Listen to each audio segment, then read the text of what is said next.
Hello, my lovely family and friends. A warm welcome back to my channel. I hope each and every one of you is doing amazingly, fantastically well. I am very well by God's grace. I'm getting better. It's just that my throat is becoming funny, but then I know I am well in Jesus' name. So today I want to share with you this delicious recipe. I'm going to be making peanut butter stew. Stew, not soup, right? Also known as Mafe. Join me and I'll show you.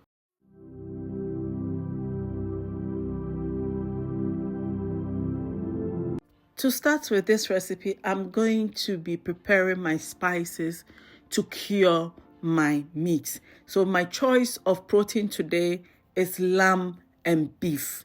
And what I'm going to be doing is to crush the big one. So here I'm adding some bay leaf and I'm just ripping it apart. I've added some rosemary and some cloves, right? So I'm just going to try and grind it a little bit. I don't want anything smooth, right? And then I'm going to add it to my anise seed, black pepper, and then calabash nutmeg. Okay, so I've mixed that together and I'm going to sprinkle it on my meat, and then I'm adding salt like a tablespoon of salt. I'm going to massage these ingredients into the beef, and then I'll cover it and let it sit in the fridge for 24 hours. Okay, for 24 hours before you cook it. But then 24 hours did not become 24 hours for me. It stayed in the fridge for 4 days. So it was cured for 4 days. Okay, so this is it. 4 days later, it is out and you can see that it is cured nicely. But then the initial plan was for 24 hours, but I didn't have the time to cook this, so 4 days it is. So after 4 days, what I'm doing is I'm just washing the spices and the salt. I'm not going to be able to get all the salt out or the salt out completely, but I'm just going to wash it again before cooking it. And also, just so you know, before I added the salt and the spices for it to cure, I washed the meat already. I washed it nicely before, adding the spices. So it's not like it wasn't washed before. It's just washing the salt off so that your stew does not become salty. Trust me, I didn't have to add any salt. So the next stage is for me to pan fry or sear the beef or the meat. Okay, so I'm using the oil from the groundnut paste that you're going to be using.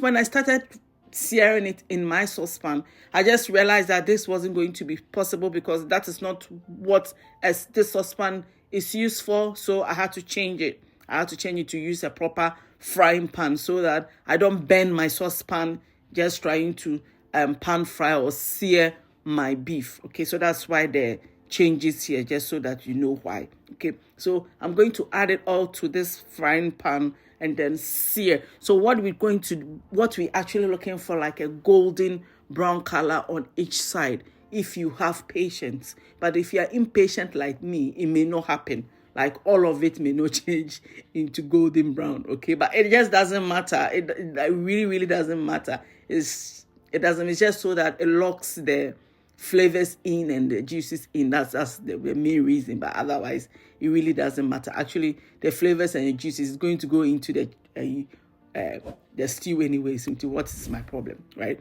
At this point, I'm like, I cannot wait for all of this to brown before I continue. So I know that this meat is going to go into the stew at some point, not at the beginning. So I just transferred it onto the small burner and then I started making the stew.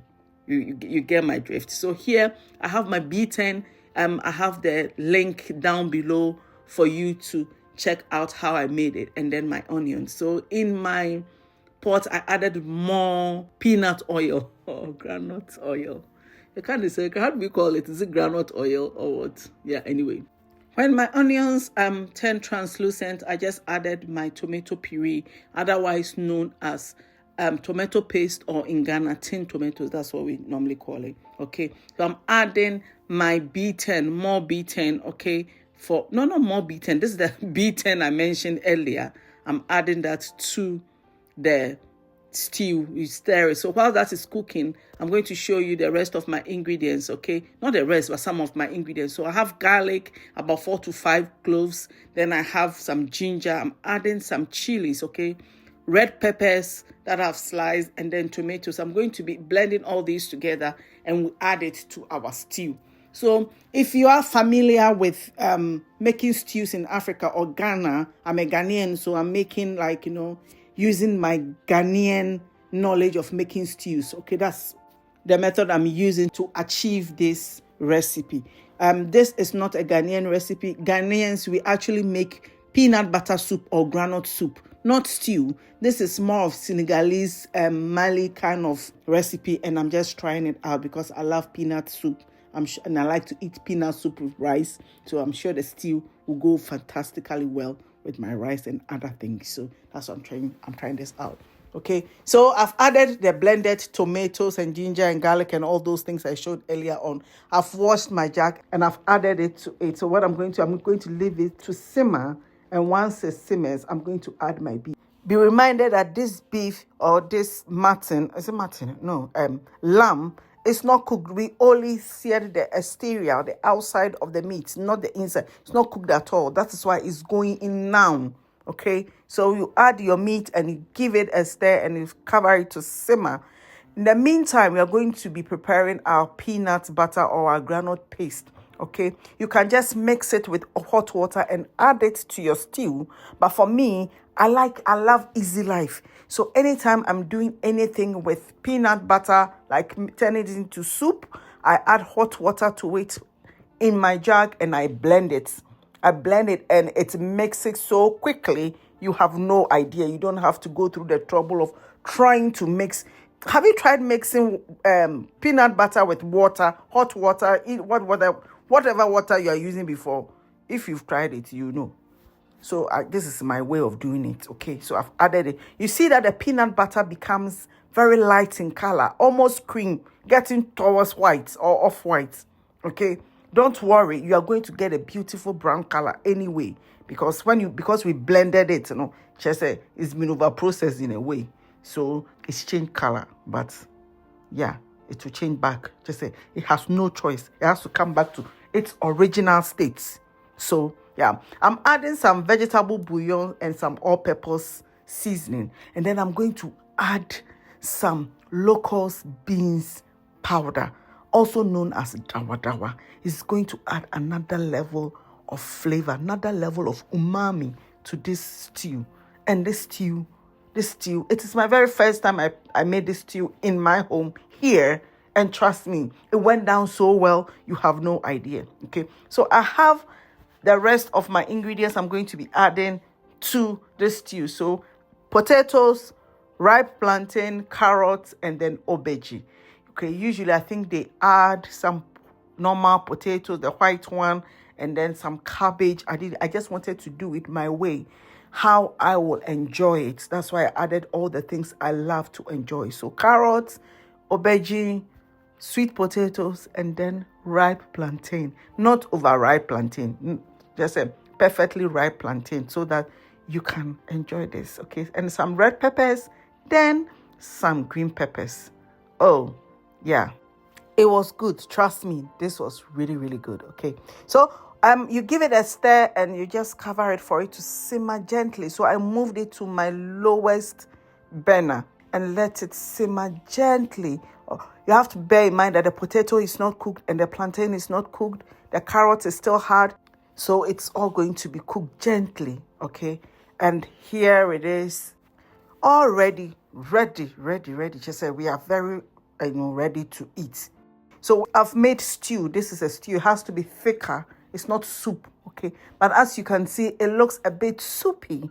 There's a reason. I have good experience with peanut or groundnut paste or groundnut soup. I have very good experience. And that experience is that when you cook groundnut soup, we call it groundnut soup in Ghana. When you cook groundnut soup and you let it sit, it thickens, okay? So I didn't want any super thick stew. So I made it this way. And when I served it, I left it to sit a little bit because it was too hot. Actually, when I transferred it from the fire from the burner to the table, it was still bubbling. So it was that hot. So I let it sit for a few minutes before I started tasting this meal.